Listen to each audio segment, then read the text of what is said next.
एक प्रश्न विचारू का तुम्हाला? आजच्या टाईममध्ये सगळं आहे.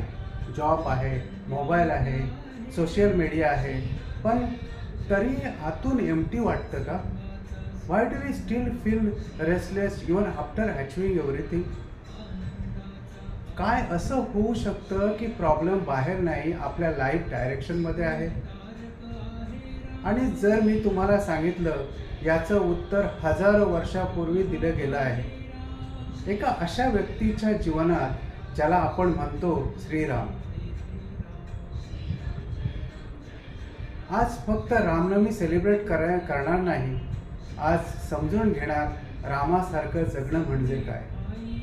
इमॅजिन करा, एक काळ होता जेव्हा अयोध्या फक्त एक सिटी नव्हती, धर्माचं केंद्रस्थान होती, जिथे राज्य करत होते महाराजा दशरथ, एक पॉवरफुल राजा. पण एक दुःख घेऊन, ज्यांच्याकडे सगळं होतं पण त्यांच्याकडे संतान नव्हती. राजा असूनही आतून अपूर्ण होते. मग झाला पुत्र कामेष्ट यज्ञ. अग्नीमधून एक दिव्य प्रसाद प्रगट झाला आणि सांगितलं गेलं, यापासून जन्म होईल धर्माचा रक्षक. आणि मग चैत्र महिन्याच्या 9व्या दिवशी जन्म झाला श्रीरामांचा. फक्त एक बालक नाही, तर एक आदर्श जीवनाचं उदाहरण.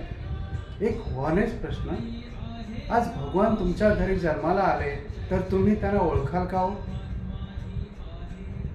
आपण रामनवमी का साजरी करतो?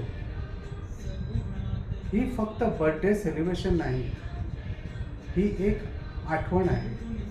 जग कितीही मॉडर्न झालं, धर्म कधीही आउटडेटेड होत नाही. रामाना म्हणतात मर्यादा पुरुषोत्तम.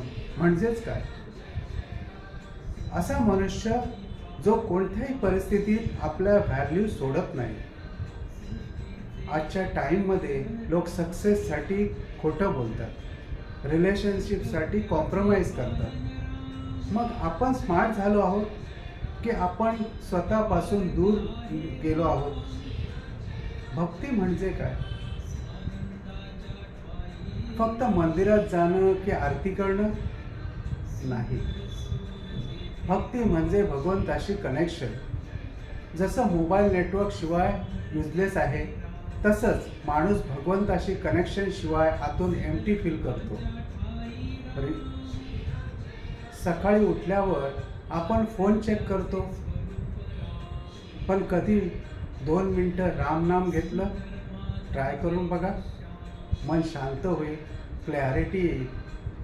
राम फक्त राजा नव्हते, ते एक ट्रू लीडर होते. लीडर तो नाही जो ऑर्डर देतो, लीडर तो आहे जो एक्झाम्पल सेट करतो. आज आपण बॉस बनायचा तर प्रयत्न करतो, पण लीडर बनायला विसरतो.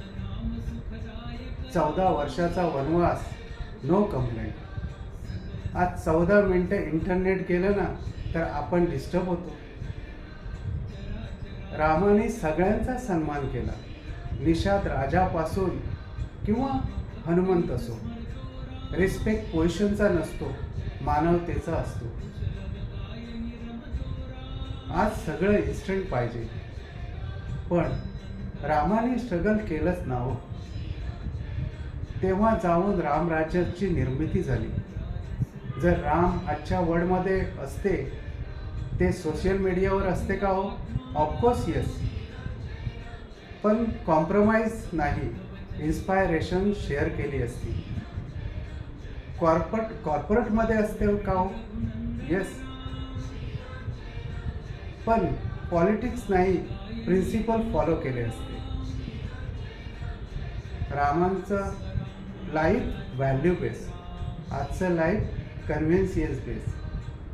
म्हणून प्रॉब्लेम जगात नाही, प्रॉब्लेम आपल्या अलाइनमध्ये आहे. लाईफमध्ये फेल झाला आहात, रामालाही वनवास भोगावा लागलाच ना. अलोन फील करता आहात, रामही जंगलात होते. डिफरन्स फक्त इतकाच आहे, ज्यांनी परिस्थितीला एक्सक्यूज नाही बनवलं, त्याला पर्पज बनवलं. राम फक्त भगवान नाही, राम म्हणजे जगण्याची पद्धत आहे. जर तुम्ही रामाला समजलात तर लाईफ आपोआपच क्लिअर होईल. या रामनवमीला फक्त पूजा करू नका, एक निर्णय घ्या. मी सत्य बोलेन, मी डिसिप्लिन ठेवीन, मी प्रत्येकाचा रिस्पेक्ट करेन. जर हा व्हिडिओ तुम्हाला मनापासून कनेक्ट झाला असेल तर चॅनेलला सबस्क्राईब नक्की करा, कारण इथे आपण नॉलेज देत नाही, जीवन बदलण्याची दिशा देतो. जय श्रीराम.